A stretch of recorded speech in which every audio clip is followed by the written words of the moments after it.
All right, Speedromizer community, the moment is finally here. We have Ultima 9 Ascension by Lemming, my friend. Take it away. Hello, welcome to an 80% speedrun of Ultima.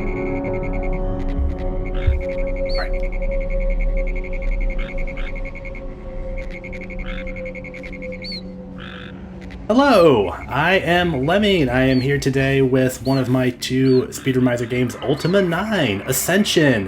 Somehow I think 11th game in the main series, but who's counting? Joining me today is Cydia, the current world record holder, and I think one of the OG architects of the run and teacher for this. Welcome, Cydia. What an introduction. Yes, I'm Cydia. My pronouns are she, her. And this game means a lot to me because it was actually the first speed game I ever did, so it was sort of what ended up introducing me to the whole speedrun community, and yeah, why I'm still into it today. So it was great to be able to get someone else to learn it. And actually, Lemming was not the original person set to learn the game, but the original runner didn't really jive with the game, and that's fair. It is a bit of a special game, as you'll find out. It has some quirks. But I was so happy that Lemming stepped up and wanted to share this joy with me. Well, I've wanted to learn it, and there's nothing like a deadline to motivate you. And you've done some phenomenal work on this, which we are about to see.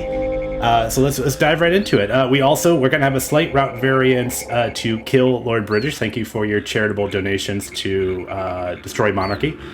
So we will loop that in early on in the run here for a couple extra minutes here, but time will start when I load a new game here in 3, 2, 1.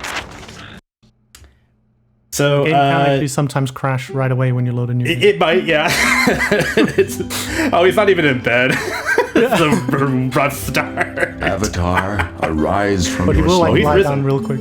The Guardian okay. has Oh, there he goes. and Lord has summoned you. Yeah, so this is Ultima. If you don't know, it's an isekai situation. We are a chap from Austin, Texas, who regularly gets warped into the world of Britannia to do his good work here.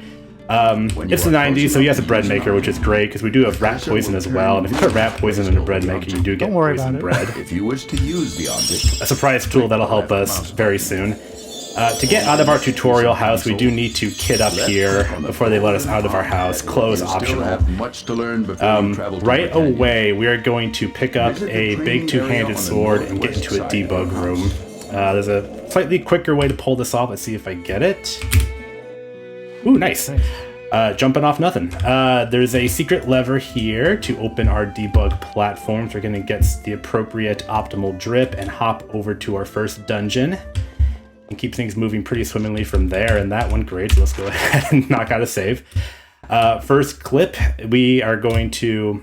Cydia, explain how those clips Whenever there's a place where there's like a load zone where you go from one map to another, if you angle your jump into the load zone correctly, so it's like hitting into a wall on the next map, the game might just like spawn you too far ahead on the new map and you'll be out of bounds.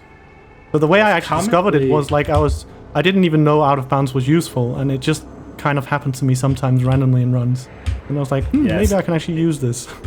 It will happen to you probably against your will. And you can see there, clipping out is actually really easy. Clipping in, a bit of a different story, as you saw me take a few attempts at that. Funny enough, clipping is relatively minimal and often tool assisted. But here in these dungeons where these little load triggers are plentiful, we can definitely make heavy use. We are here again. And get used to this combat music. It plays every time we run across a spider, rat, goblin, particularly large bird. But, fortunately, the rest of the music's actually quite nice in here. They did a good job with it. So our first task here is we're going to encounter our old friend from the previous series, YOLO. And he's been corrupted by the Guardian, who's the big... He's not feeling his best. So he is going to throw down with us. Let's have an epic fight. Oh, he's better now. We hit him into purity. That's great. Too bad. We are still going to dispatch him though, because he has a shield I need for some hot off the presses new tech that you found, Cydia, right? This is you won't see it come into play later, but we basically do want something in our shield hand for later when we're doing some optimal hopping around. So always really cool when we can get some fresh optimal routing here at a Speedromizer just from me having to learn this whole thing from scratch. Yeah, it's definitely made me like get back into the game as well, even though I haven't done any runs yet, but I am hoping to do that fairly soon. That is the power. You could maybe have done it already there, the shield thing. Oh yeah. So basically, if you block with a shield in midair, your landing animation is eliminated. Yeah, and you'll see there'll be probably one or two times where I fail to do it, and you'll see the kind of really long pause the game takes. It's almost like a Wile E. Coyote situation where Avatar here just kind of stands in the air a little bit, and then he falls down, and the shield just helps us minimize that. And it's one of those classic. It doesn't seem like much at the time, but when you add it up over several jumps, it's pretty significant. We have picked up a corrupted sigil. The plot of this game, we'll probably have to give it to you piecemeal here, but the super short version of it right now is some big scary pillars showed up, and no one knows why, and no one wants to do anything about it. And we did pick up this cursed hexagon looking thing here at the bottom of the pillar, which will be helpful for picking up some further MacGuffins. Also, by the way, yeah, try not to get poisoned as a general rule in life and in Ultima. I know not every speed game requires a living protagonist, but this one does. So that bite should be fine. Oops. And then let me actually go back into a load screen, and you can see that huge, like, jarring hiccup here. We want to clip out again for our special Kill Lord British. The lava. That lava has like a deceptively big, very generous than it looks. Yeah. Yeah, but there is one such pillar. Like in one marathon run I did of the game. Yeah. One marathon run I did of the game, I actually died in that lava, and I hadn't saved for the entire dungeon, so that was quite awkward. Unfortunate. Yeah, this is part of our Kill Lord British incentive. Oh, I got it. Good. Getting that portal to trigger is actually a big nuisance. So we're doing great. We are gonna be killing Lord British with speed and gusto. I had enough of this guy. It's been 10 games of Cataclysm and nonstop strife for the land. This is clearly not working out. We're going to go into a special pantry where he shoves whole loaves of bread in his mouth. And here, just look at the negligence on display here. I'm not entirely sure. He doesn't even know what's going on. Absolutely atrocious. We are going to agree to save the world because we are nice. In order that he'll open the gate for us, bread. basically. Yeah, that too. Oh, that was great RNG. He ate the bread right away. Oh, he did? Wow. He's going to choke to death. Marathon luck. Oh, no. Oh, he's fine. No! He's fine? No, he's not fine. Ooh. So the interesting thing about killing Lord British is this is, I think, the first game where it's actually like a proper Easter egg. Like in all the previous games in the series where it was possible to kill him, it was something that like the fans of the series discovered. I believe there is one where a plaque falls on his head and kills him, which is apparently an Easter egg to something that happened to Richard Garriott in real life, or a very large metal object at Origin Systems. So they did eventually catch on to the fact that people were which he got better, but one last piece of disrespect for donations. Sit on the screen. All right. Thank you again for everyone that donated to that. Killing LB is sort of a classic. Even in Ultima Online, people always find it. So nice. That was so funny, actually, that incident. So what happened in Ultima Online, which is like an MMO, is that Richard Garriott, the game designer, had a Lord British that he would sometimes play as for like big events in the game. And he had given himself invincibility, so he was like pretty sure no one would be able to kill him. But apparently, like whenever the server reset, that flag got turned off. And so at one point, like he had just not paid attention. And then someone killed him with a massive fire spill. There's like one screenshot. It was like an assassination attempt. He was given a speech in the MMO. It was bananas. And then I think the moderators like were panicked and they pinned it on the wrong guy and like kicked an innocent bystander or something. Amazing. It's truly wonderful video game history. I highly recommend that people look into it. Anyway, we finally got rid of Lord British, the real cause of the ills in this land. But as you can see, this place is still a mess. Barns are on fire. There's rats everywhere. There's pirates just looking to We're gonna rob you at attempt every a moment. cutscene skip here. Yeah, let's see if we can pull this off. Maybe? Hard to tell if that worked. Nope. Oh no. I'm gonna give this one more try, and if not, we're gonna let this skip Probation. ride.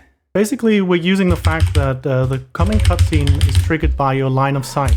And see, the camera sort of zoomed towards it, and then the troll noticed that we were in its proximity and talked to us. And the troll talking to us will actually cancel out the cutscene. That's just like a peculiar thing that only works because the cutscene is based on line of sight and not like where you're standing. And A actually, pretty there's very significant few triggers time in the save, game that too. work like that. So it's funny that they chose to do it like that. Yeah, luckily for us, you can, in your conventional INI files, you can just add hotkeys to play at the draw distance. Yeah. So Yeah, I didn't just, explain that. I just mashed some keys there a couple of times, and we are in business. So that's going to keep things good and speedy, which is great. But part of me did hope I'd fail it because the cutscene itself. But it is long. That is hilarious. So part of the plot is those big pillars make everyone do the opposite of their chosen Ultima virtue. There are 8 virtues in the Ultima world. It's been a thing since the 4th game, and Britain, the castle town for Britannia, their patron virtue is compassion, and the big pillar has made them do the opposite of that. So in this case, the mayor became very callous and banished everyone sick or ill to a swamp town. And for circumstances, his daughter also got there, and we saved her. Now he feels bad about the whole thing, and he gave us a MacGuffin, the Heart of Compassion. Woo. To effectively win the game, we have to collect 8 important MacGuffins, which will be used to defeat the Guardian, a reoccurring villain from, I think, starting in Ultima 7. So we are going to collect most of those 8, but you'll see early on that we can do some tricks to get around using all of them. The Guardian is like, by the name alone, you might not think that he's not bad, but he's a big red dude. Trust me, he's bad. Oh, he looks very ominous, yes. I've opened up my backpack here because enemies are generally very respectful combatants. If they see that you are rooting around in your inventory, they will not attack you. This is great for this section where we are starting to get to some high-level enemies that can one-shot us. There's a wolf that can freeze you in place, which, as you might imagine, is not conducive to a speedrun. I do say most enemies because these rats that you see everywhere do not respect your bag. Will go after you anyway. Oh, Did he bite me again? He's spurting blood, but he seems okay. you didn't get poisoned at least. Yeah, luckily, this game does have some safeguards for future enemy issues, to the point where we'll be less worried about getting killed by an enemy and more about them just generally being kind of in the way. Ooh, kind of screwed that up. So, as you've noticed, jumping is our preferred method of travel. This is due to the debug equipment we got here. The pants we're wearing make our jumps extra long. Jumping in this game is peculiar. It seems to be dictated a little bit by the color of that crosshair, which should only impact what you can pick up and what you can't. But here it does seem to have some minor influence on how we jump. It almost seems like you are asking the game that you want to jump to a particular spot, and the game decides if you get to or not. So sometimes the way I place my cursor is very focused on that, like right there. I didn't want the red cursor because I knew I'd probably end up in the river, but switching it to yellow, the game says, okay, sure, you can jump across that river, it's fine. And there's like no air control at all, so it's like you input a jump and then it tries to do... I'm going to pull a safety save here for general good practice, but also to make that jump, because stairs in this game are an abomination, and I'd rather jump on a tree to get around it. So there's a little puzzle there, but we can read the book that we need to read through the shelf. It's very nice. Another fun trick here, if you unequip an item and put something in it in the same stroke of motion, you can pick up items that you should not be able to pick up, like chairs. And this chair is one of the most powerful items in the game. We're actually going to pick up 2 extremely powerful pieces of arcana here. One of them is the chair, and one of them we're going to pick up here shortly. You know, I suppose this rip potion here is also very helpful. This is an invincibility potion, which gives temporary invincibility unless you save and load, and the game gets confused and gives you invincibility in a permanent state. So now we cannot be killed. Helpful for general run safety, and also some segments later where we're going to be jumping. And also around for in sequence lava breaking, and yeah. stuff like that. Oops, no. Oh, yeah, he doesn't need that, strictly speaking, but let's see if we can get that sword off him and get It is our surprisingly barrel. finicky. Perfect. Now we have a nice The barrel skirt. is also a very powerful piece of arcana. Not as powerful as the chair, granted, but you will see some applications of the barrel. I want to say in like 5 or 6 minutes here. For now, we are continuing our journey to get MacGuffins. You saw me open a book in that treehouse a few moments ago. We're not supposed to be able to click on that book, but you know, it's if you do it just right, you can do it earlier than you're supposed to. That gives Avatar here the intended information to go after the, I want to say it's called the Feather of Justice. The something of justice. A big vulture has it. Quill. The quill, Basically the that's same right. thing, right? And There's actually 2 ways to activate the vulture. The other one is to do the Is there whole really? cutscene where Raven gets accused of killing the gargoyle race, which was actually the Avatar's fault. did she? We do actually have to pass a test with the vulture. You're gonna quiz us on our justiceness, which is it's not that hard casually, and here is just me pressing the second dialogue key over and over. So we'll be doing that here shortly. Here's another example of a jump that I really feel should not be possible, but the game says fine, whatever.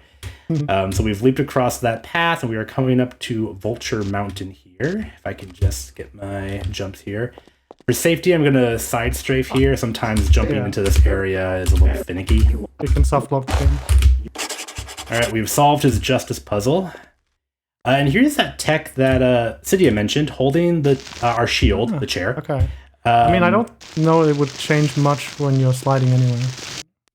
For there, no, but I figured it just saved But a for little there, bit of time yeah, right for that there. part. But these little hops where there's a little bit of just dead drop, holding block does help you. Now, it is a little bit risky. Our chair to is do that. basically a shield. Even though it doesn't look like it, it's like in the shield slot. It's in our shield hand. But we can block Anything in our with the shield chair. hand is a shield. And that barrel, it's not actually a cool... Okay, let's see if we get Scamino. So we yes, found out Scamino, that like also there's a fresh cutscene that for some reason Lemming doesn't get sometimes. And I've never been able to know. Oh, there he is. Okay.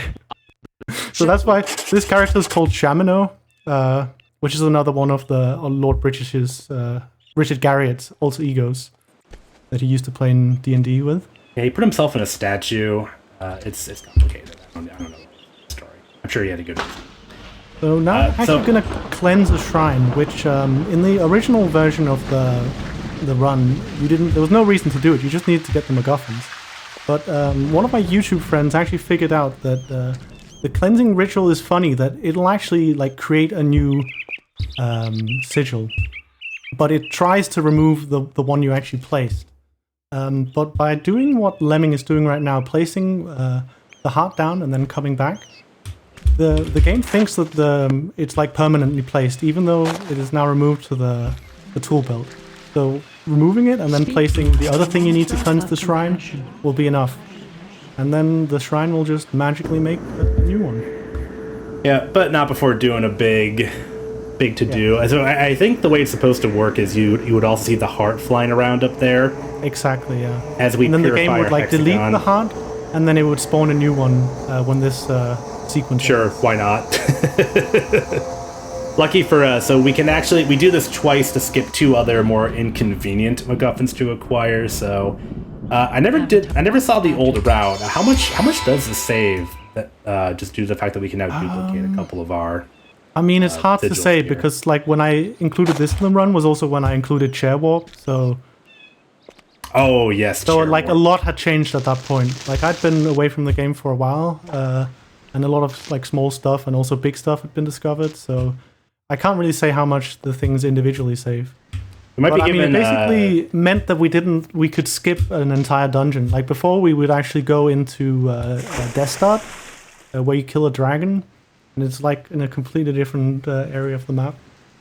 So we're talking several minutes, for sure. Yeah, we still can't get over this issue where we do have to swim across the ocean, and you can hear Avatar's really struggling with it, and fortunately he is invincible, so he can't drown.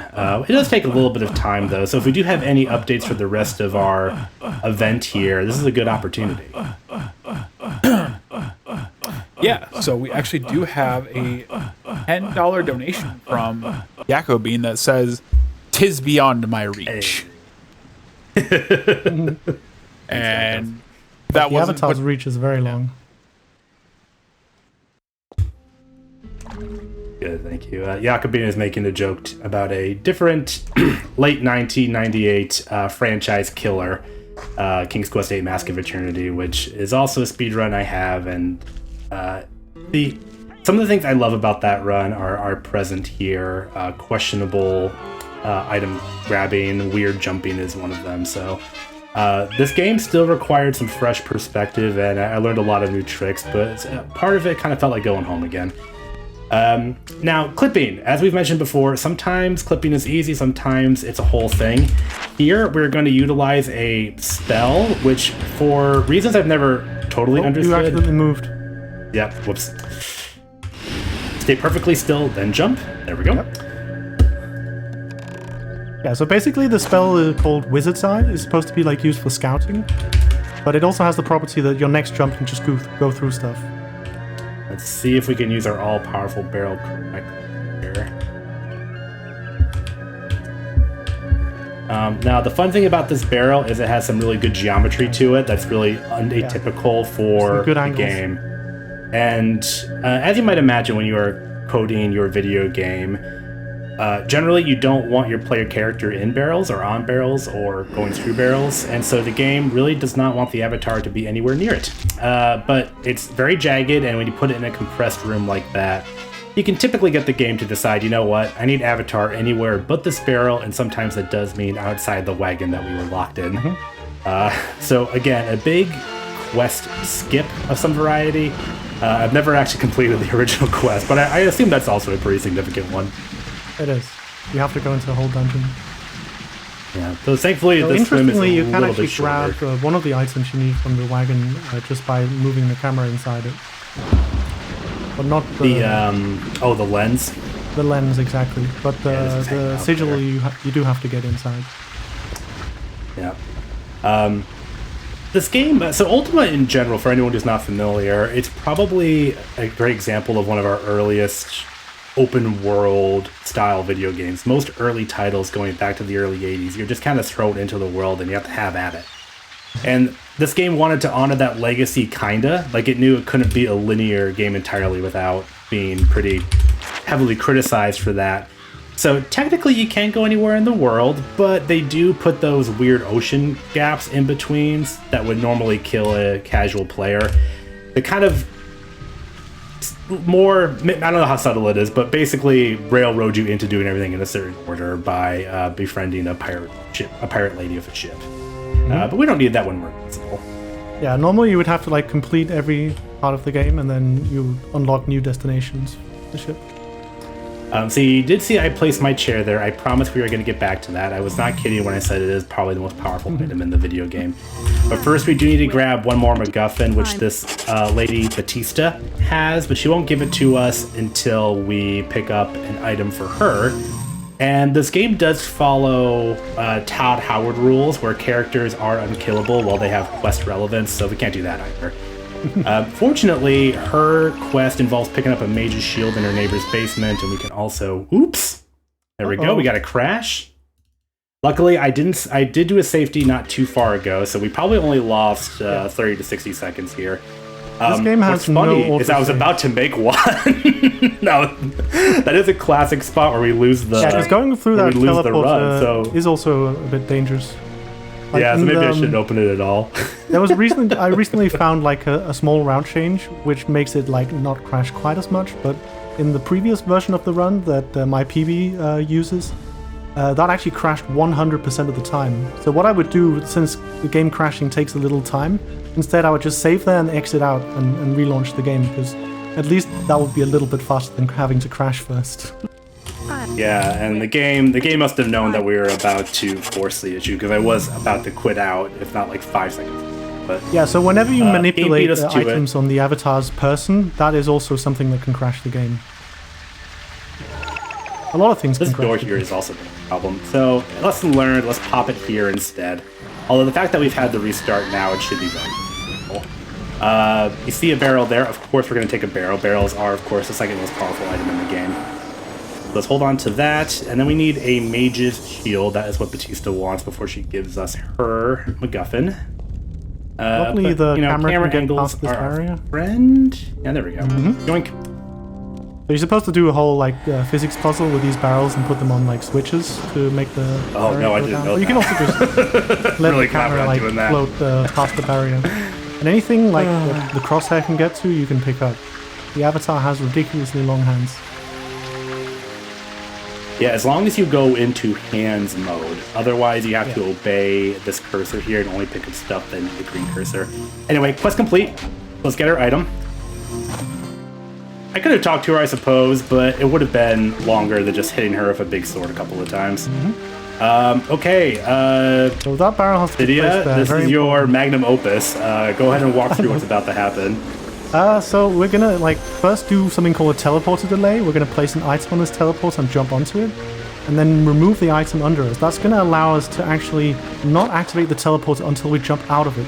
Then we're gonna jump off this ledge as we're activating the teleporter, going into a tumble state. We're gonna float onto the chair, and then we're gonna teleport. Okay, that was a great destination. Yeah, wow, so good news, believe bad you're news. on the This other is side. Yeah, this is the most you're on the same optimal side. result, but Yeah, it's so those are rare that I really haven't good. practiced it as much. So we might struggle a little bit here. We'll see. Yeah, because this rock can be hard to jump onto. This one. Yeah. Thankfully, I did do this earlier. nice. We're doing great so far. And be careful. Yeah, sometimes you can like fall through it as well. Yeah, we're not going to save really here because the collision gets screwy when you reload. But also when you move items. Yeah. So let's. This will probably end up losing time if I don't get this again, but that's all right. You guys get to see the best case scenario warp here. And I know a lot has happened. We were in a wizard town, and now we're on top of a volcano. It's weird. Maybe I should That's the explain a problem little bit with more about the chair warp. So basically, we went the entire way across the map, and I'm not sure like exactly how it works, but my theory is that the teleportation, which is supposed to just send you like the other side of town, somehow gets duplicated with all these interactions. Does that sound right to you? Yeah. So yes, and there's actually a variety of locations you can. There's actually a variety of locations. Oops. Yeah. So just equipping an item there has made the rock change its mind about having collision. That rock is true. Yeah, there's a variety of places you can wind up. So here we wound up on the volcano itself, which is ideal if you're good at the game. There we go. And I want the sword later, so let's hold on to that. If you have to kill spiders, maybe. Exactly. not. There's a couple different areas that you can warp to, and I think I've anticipated most of them. But that one's favorable, and I think with a little more practice, hopefully that's the kind of thing that we'll use for PvPs. Another MacGuffin. This is the Dagger of Valor. It's not the only Dagger of Valor. I believe, as you explained it to me, that is a prop dagger. Yeah. For a cutscene we're not gonna. So like when you enter this place, you're supposed to see a cutscene where one of the previously valorous knights, who has been corrupted since all the virtues have been corrupted, will actually give the Dagger of Valor to a big demon, and then the demon, of course, kills him. But it turns out that even though it's just a prop, it still counts as a dagger. Take it. Yeah, so it's hanging out at the bottom of a lava pool for, I guess, a convenient place for the game to pull it from if needed. It's very convenient, at least, that yeah, so it floats up from the lava when Eris, who is supposed to give the dagger to the demon in the cutscene, summons it, sort of comes up from the lava. But it's just extremely convenient that there's a hole in the floor, so you can swim under what's supposed to be a solid floor. Yeah, so you can see our Like some invincibility. things in this taking game have difference just there. lined up perfectly. Like it's weirdly it's beautiful in a way, you know. Yeah. Oh, except when you get hit by giant enemy crabs and they tend to block your pathing. You're actually going to see us use our bag of peace earlier, when we open an inventory and make enemies not attack us. Not because they can hurt us, but because sometimes they just get in our way, and it's very irritating. So I might actually even use it coming up here, because there are some, I want to say they're hellhounds or something, Yeah. like Not sure dogs what the shooting game fireballs calls them, at us. but And one of them likes to get in my Exactly. door frame. This is actually also one funny. more. Yeah, why is this here? This is just here. It's not supposed to be here. You're supposed to go into a we dungeon need to it so get that. great, but you're supposed to go in the dungeon for that. They just left whatever. an extra copy there. It sort of has the same texture as the column, so it makes sense they would overlook it. It's weird that one, it's there at all, and then it's weird again that the avatar can grab it like 50 feet up in the air. Yeah. All right, let's pop one more safety here while we go into our really our only other dungeon, Shame. And the game crashed. Oh, that but was a clutch That's some save. primo safety saving on my part. Look at that. That is what we call practice. So, no harm, no foul. Whenever you change levels we're in not the gonna- game, there is a chance of crashing. Yeah. And we're doing some kind of weird conventional dungeoneering here first, but we're going to put that to a close here shortly. And Great, if you didn't have nice. the invincibility, that arrow could easily kill you, by the way. Oh, could it? Yeah. Good. The things I don't have to Like- worry about thanks to Ultima 9 tech. Now that we're going to use a Really different helpful. use of the chair.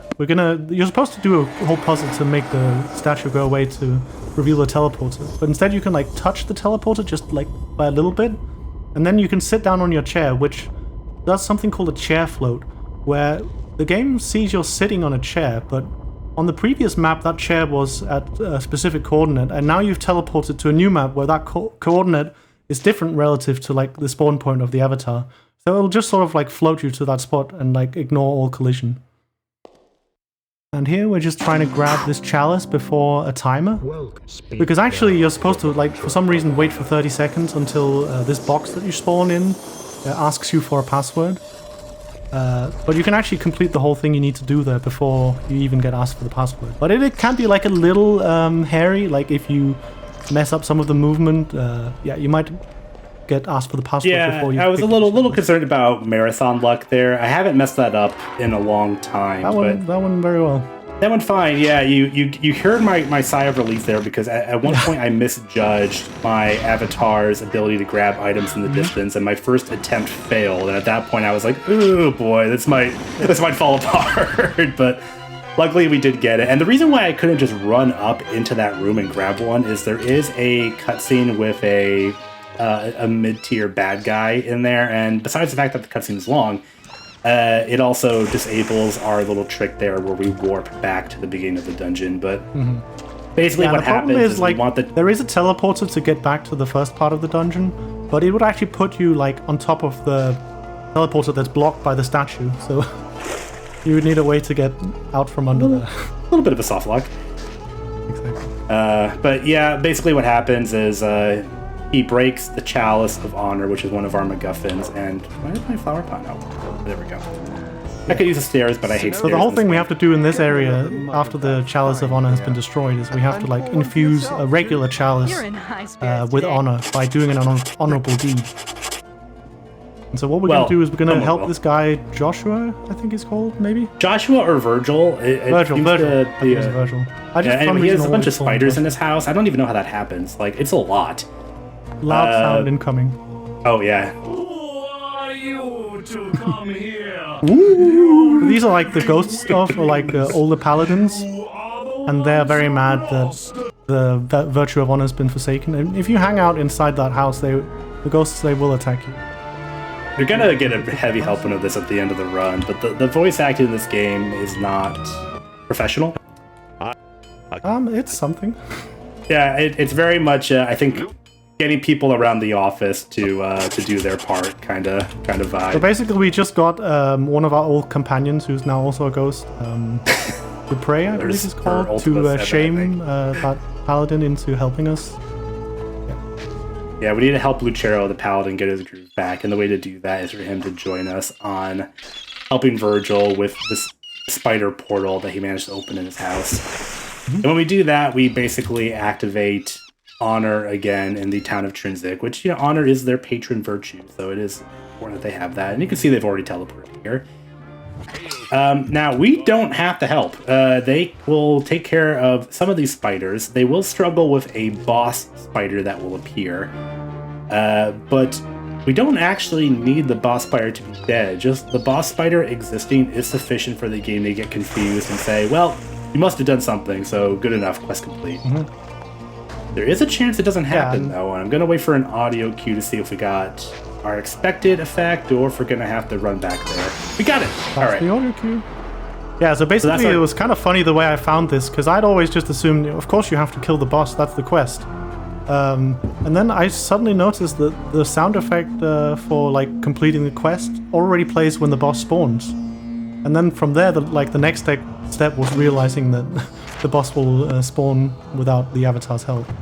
Yeah, so I think they're still fighting that big spider, but it's no longer our problem. You can see our crummy chalice turned into a mythical higher polygon count chalice, so that is our honorable chalice. And you did see, of course, we did pick up our special hexagon from earlier, so we are going to do another item dupe of our chalice, and that will give us the requisite 8 MacGuffins we need for the ending. Thankfully, the game doesn't actually check which MacGuffins you got. As long as you have 8, you're good. So, yeah, bag tech one more time. That guy's still mad at me, but mostly we do if you open the bag when you're too close to an enemy, they will still agree. Oh, okay. Maybe this will go a little bit haywire, but that's all right. If you get attacked while you're trying to cleanse the shrine, it can easily soften. That happened to me once actually in my last marathon run.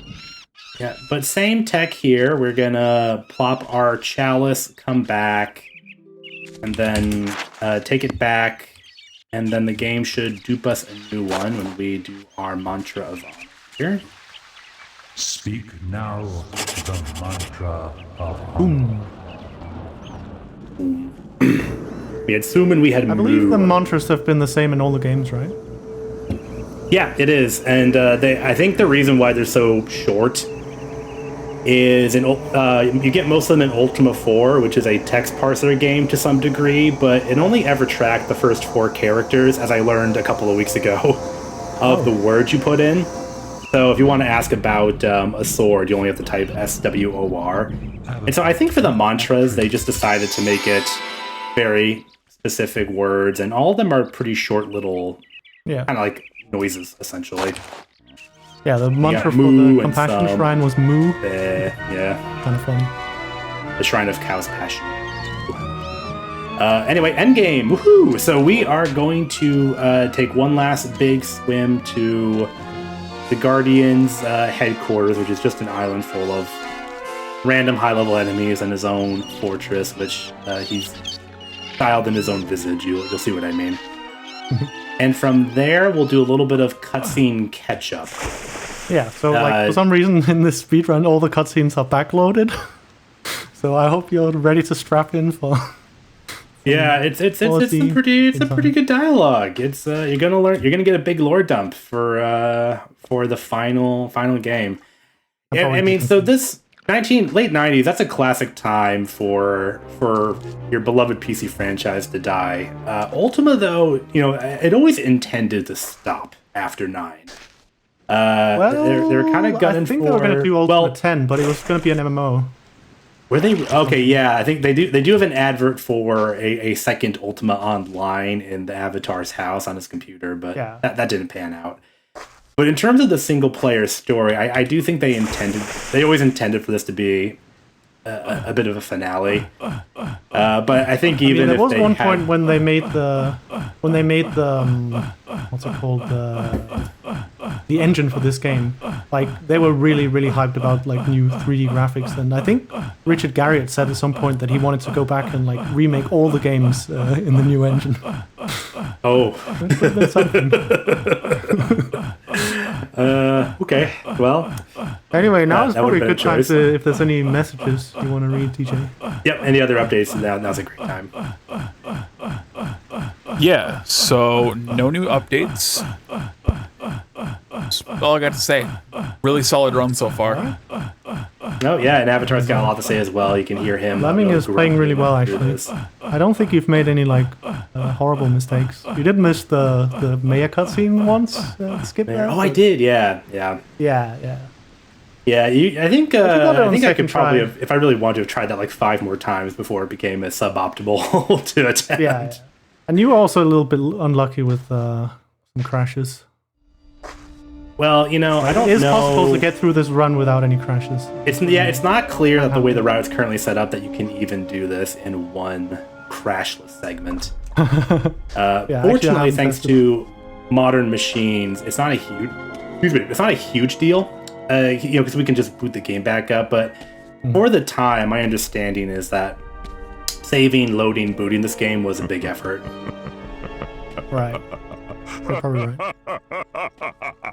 Which Guardian thinks is I mean, fun, when I got right? this game as a kid, it couldn't even run on my computer, so I was just like mystified by what is this game. I will say it's not.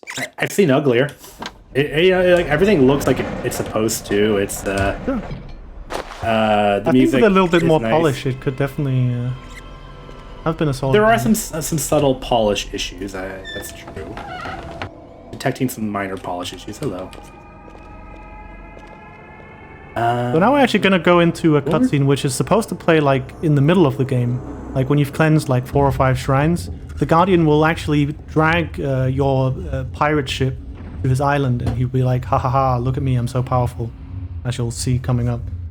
And then you're supposed to only be able to go back much, much later. But for some reason, like when you approach the gate correctly, there's just a glitch where it doesn't like close as it's supposed to, so you can just go straight back in. And that's why we can do these 2 cutscenes back to back. Yeah, you remember our associate from earlier in the speedrun? Yeah, good old, what's his name, Sam Hain. Avatar, tell my He's basically the leader of the pirate island. And yeah, we just discovered the huge, shocking revelation that Raven, our pirate friend, is actually his daughter. Man, that's like that. That's how that seems supposed to play out too, with the fireball delay and that really weird. Fireball kind of stream. misses him though. Yeah. No, They said good, ship it. That's exactly what it's supposed to look like. And so that's the guy who was supposed to destroy the chalice, Blackthorn. Yeah, Blackthorn is a villain from Ultima 5. Wasn't he the main villain there? He was, and we don't have to get into it, but they do him dirty. Ultima not really is not very charitable to this guy, but whatever. Richard's call, so fine. Actually, that's one of the things that a lot of people hate about this game is that it sort of retconned or like ignored a bunch of the lore from previous games. Yeah, some of that I can understand. My understanding is that Ultima 8 does not end if you back in your house in Austin, Texas, but Right. I get the urge to kind of use your house as a tech demo for the start of the game. It's actually really fun to play around in there. Making rat poison into bread aside, there's a lot of fun little, like, hey, it's the new exciting world of 3 dimensions. Check out this house. But I also think like it very much depends like what sort of relationship you have with your fans, like the expectations you've set. Because if this was like a Legend of Zelda game, like no one would bat an eye by like stuff being re-explained from the lore, or like the Avatar not knowing what a paladin is. But for some reason, like since people were used to like the story like building on top of the earlier games, I guess it was just harder to handle for people. It is definitely interesting. I wonder. I don't know if Richard Garrett's ever talked about it, but it does seem. I don't know if he felt pressured or if he just wanted to make a big pivot here, because there's definitely some really shocking changes. It could also be that they were shifting into like a 3D engine, and they were hoping to reach a wider audience, and they were just thinking, okay, let's just do a soft reboot and re-explain some of the lore. An audience that doesn't know what a I don't know. paladin is. I get it. Yeah, exactly. Think about it, Avatar. We're not It's gonna actually put one supposed to be able to place MacGuffin down on that there to item start. yet. But the pedestals we are supposed to place them on to activate the whole sequence of defeating the Guardian, they activate just before he teleports you out. So you can manage to place one down, which means we won't have to place it during the second encounter. It's a small time save, but there's really nothing else to do while the Guardian is yapping. So it's something to work on, and it's time save.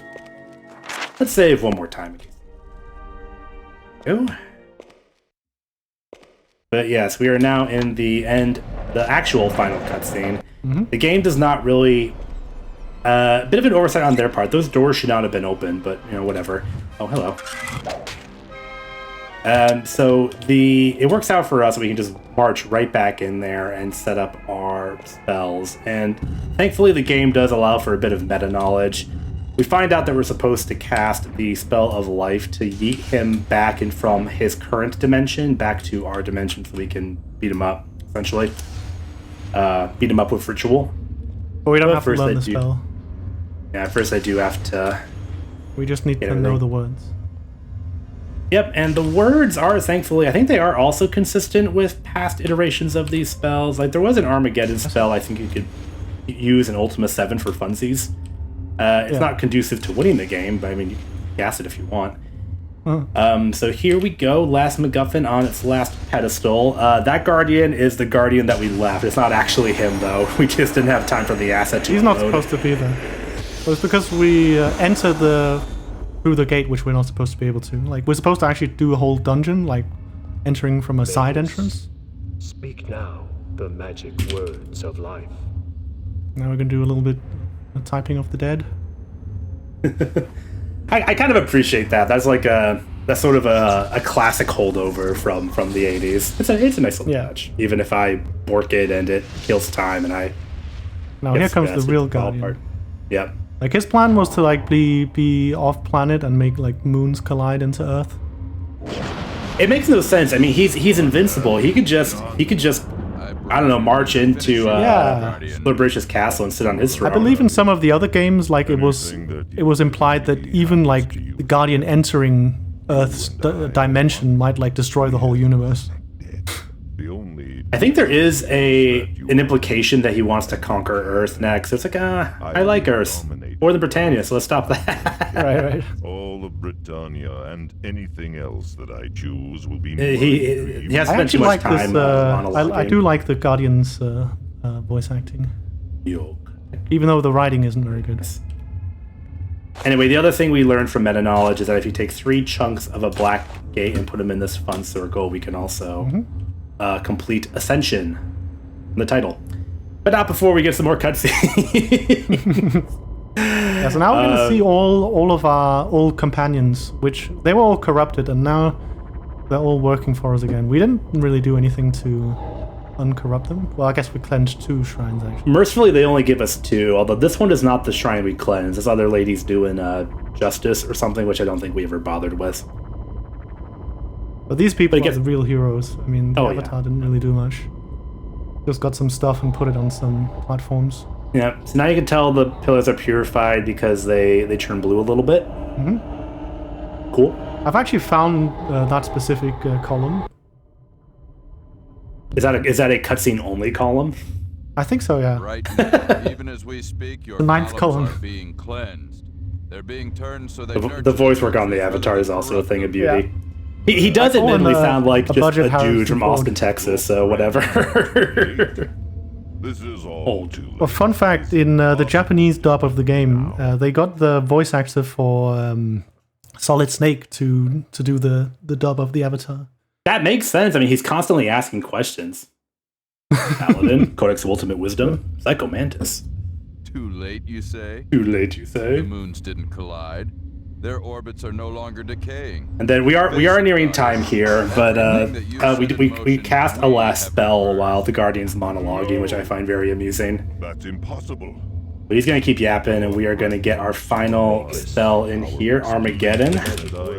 Pascal on money for her team.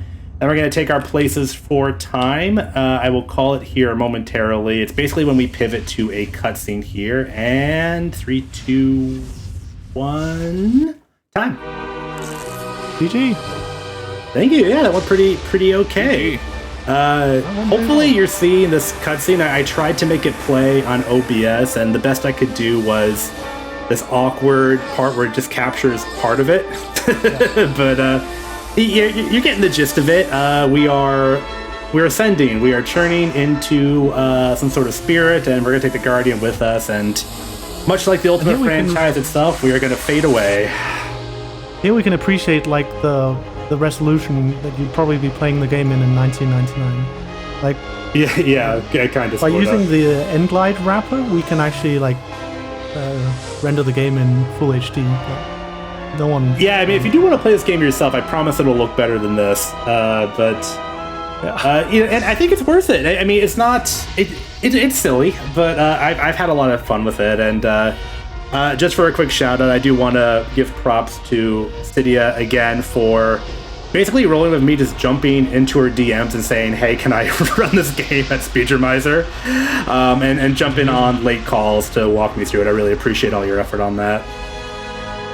I was just so happy to save the run. I mean, I could also have done it myself, but it's special to be able to see it from the outside.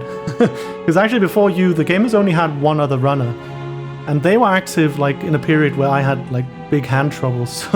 So there hasn't been like concurrent active players of the game before. So that's pretty exciting. Yes, I will be sure to get a probably a PB where Lord British lives on the board here soon, and probably keep at it. I've had a lot of fun with it, but I think that is it for us. Looking forward to the rest of Friday's runs, and thank you DJ and George for always putting this together. Hey, thank you for submitting this. All right. Pleasure. Yeah. All right. I think we are getting set up for our next run, which is, if memory serves me right, Embodiment of Scarlet Devil, Lunatic scoring Remu B. Don't go anywhere. We'll be right back.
All right.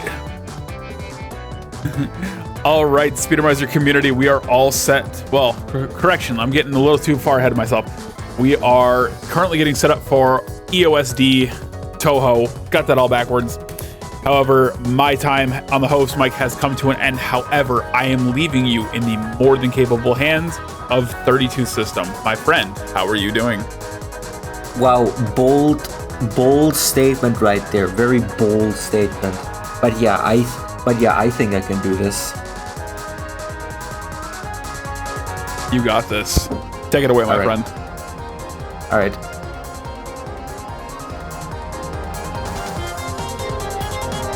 I don't know. Look, they don't, you wouldn't hear it from a different host, but DJ is actually still here in my ear, right? I have a bunch of voices in my head right now. But don't worry, I'm not insane. We're not insane yet, as one of the voices corrected me.